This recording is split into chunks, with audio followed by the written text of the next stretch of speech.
Welcome back to the Word in Our Hearts. We're continuing on in Genesis, starting with chapter 11, and this is the story of the Tower of Babel. Now the whole world had one language and a common speech. As men moved eastward, they found a plain in Shinar and settled there.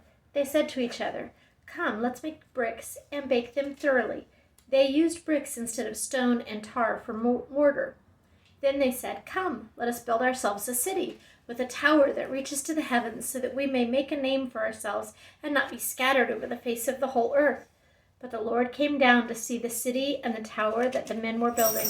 The Lord said, "If as one people speaking the same language they have begun to do this, then nothing they plan to do will be impossible for them. Come, let us go down and confuse their language so that they will not understand each other." So the Lord scattered them from there over all the earth, and they stopped building the city. That is why it was called Babel, because there the Lord confused the language of the whole world. From there the Lord scattered them over the face of the whole earth. From Shem to Abram. This is the account of Shem. 2 years after the flood, when Shem was 100 years old, he became the father of Arphaxad. And after he became the father of Arphaxad, Shem lived 500 years and had other sons and daughters. When Arphaxad had lived 35 years, he became the father of Shelah. And after he became the father of Shelah, Arphaxad lived 403 years and had other sons and daughters. When Shelah had lived 30 years, he became the father of Eber. And after he became the father of Eber, Shelah lived 403 years and had other sons and daughters. When Eber had lived 34 years, he became the father of Peleg.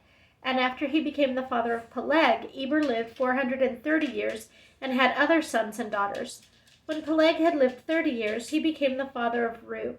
And after he became the father of Reu, Peleg lived 209 years and had other sons and daughters. When Reu had lived 32 years, he became the father of Serug.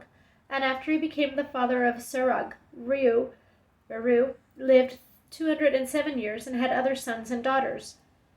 When Serug had lived 30 years, he became the father of Nahor.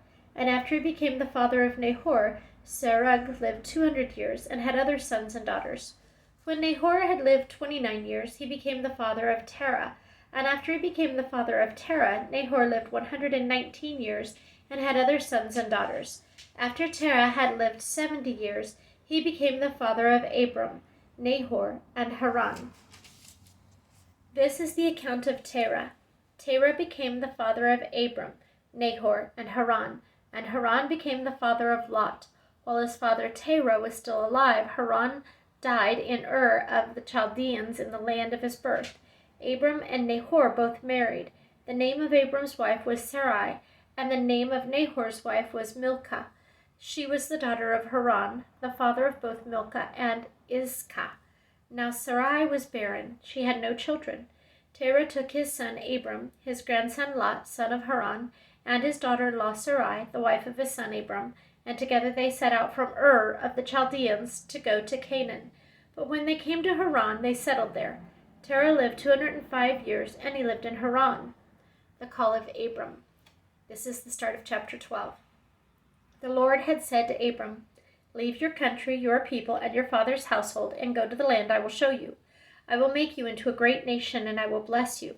I will make your name great, and you will be a blessing. I will bless those who bless you, and whoever curses you, I will curse.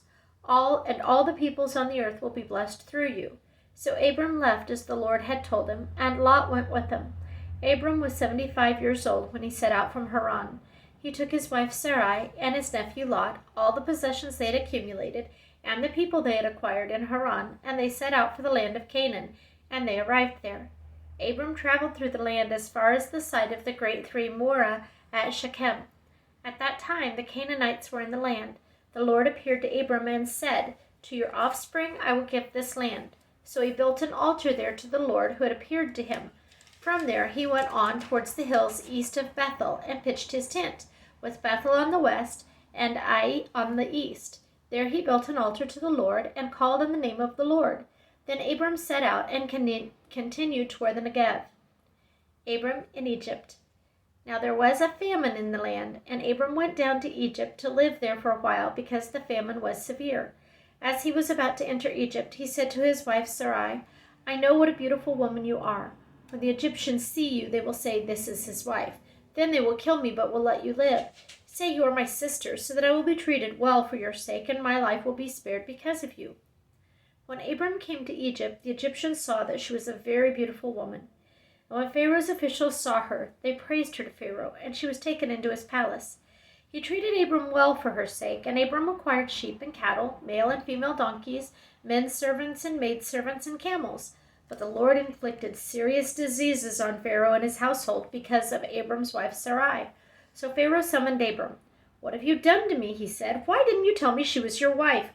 Why did you say she is my sister, so that I took her to be my wife?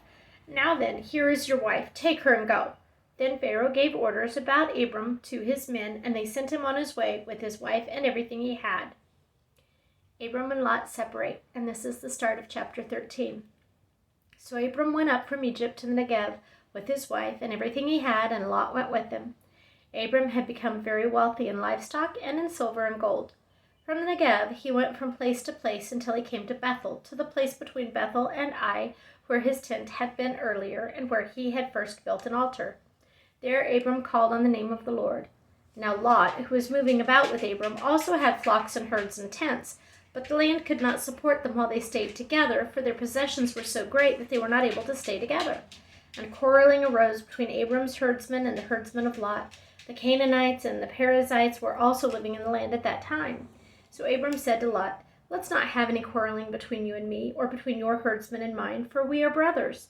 Is not the whole land before you? Let's part company. If you go to the left, I'll go to the right. If you go to the right, I'll go to the left." Lot looked up and saw that the whole plain of the Jordan was well watered, like the garden of the Lord, like the land of Egypt, towards Zoar. This was before the Lord destroyed Sodom and Gomorrah. So Lot chose for himself the whole plain of the Jordan and set out towards the east. The two men parted company. Abram lived in the land of Canaan, while Lot lived among the cities of the plain and pitched his tents near Sodom. Now the men of Sodom were wicked and were sinning greatly against the Lord. The Lord said to Abram after Lot had parted from him, "Lift up your eyes from where you are and look north and south, east and west. All the land that you see I will give to you and your offspring forever. I will make your offspring like the dust of the earth, so that if anyone could count the dust, then your offspring could be counted. Go walk through the length and breadth of the land, for I am giving it to you." So Abram moved his tents and went to live near the great trees of the Mamre at Hebron, where he built an altar to the Lord. This is the start of chapter 14. Abram rescues Lot. At this time, Amraphel, king of Shinar, Arioch, king of Elasar, Kedorlaomer, king of Elam, and Tidal, king of Goim, went to war against Bera, king of Sodom, Bersha, king of Gomorrah, Sheneb, king of Admah, Shemeber, king of Zeboim, and the king of Bela, that is Zor. All these latter kings joined forces in the valley of Siddim, the Salt Sea. For 12 years they had been subject to Kedorlaomer, but in the 13th year they rebelled.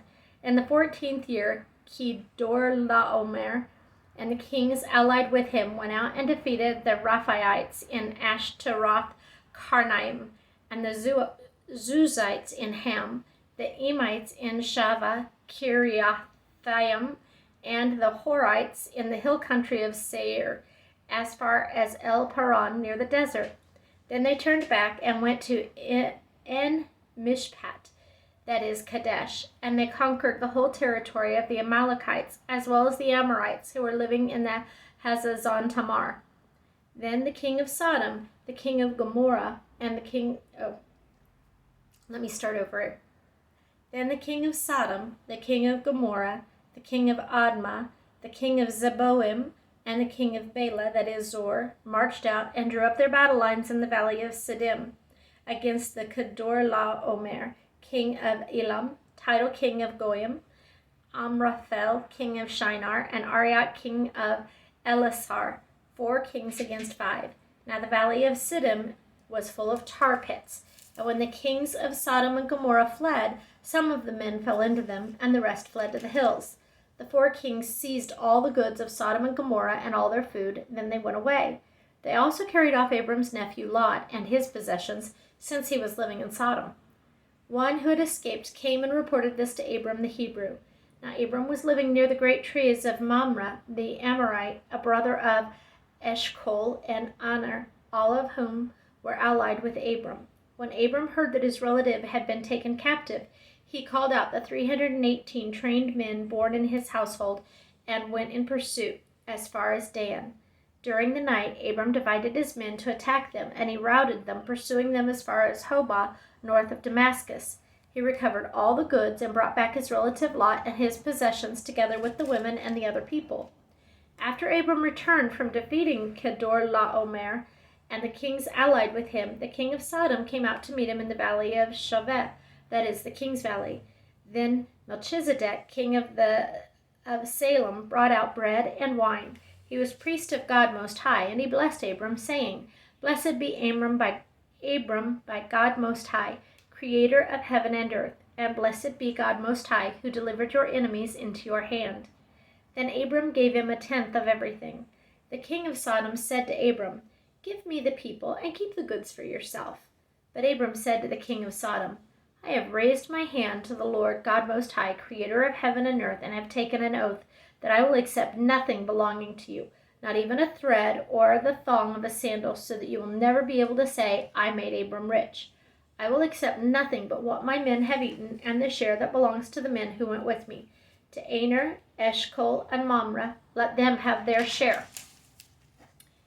Chapter 15, God's Covenant with Abram. After this, the word of the Lord came to Abram in a vision. Do not be afraid, Abram. I am your shield, your very great reward. But Abram said, O sovereign Lord, what can you give me, since I remain childless, and the one who will inherit my estate is Eliezer of Damascus? And Abram said, You have given me no children, so a servant in my household will be my heir. Then the word of the Lord came to him.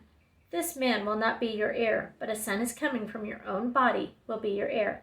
He took him outside and said, Look up at the heavens and count the stars, if indeed you can count them. Then he said to him, So shall your offspring be.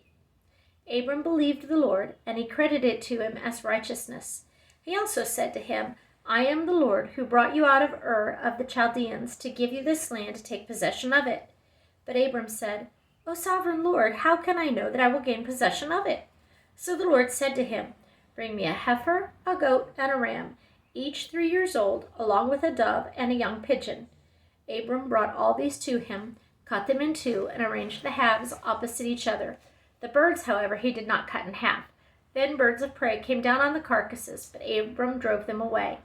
As the sun was setting, Abram fell into a deep sleep, and a thick and dreadful darkness came over him. Then the Lord said to him, Know for certain that your descendants will be strangers in a country not their own. They will be enslaved and mistreated 400 years, but I will punish the nation they serve as slaves, and afterward they will come out with great possessions. You, however, will go to your fathers in peace and be buried at a good old age. In the 4th generation your descendants will come back here, for the sin of the Amorites has not yet reached its full measure. When the sun had set and darkness had fallen, a smoking firepot with a blazing torch appeared and passed between the pieces.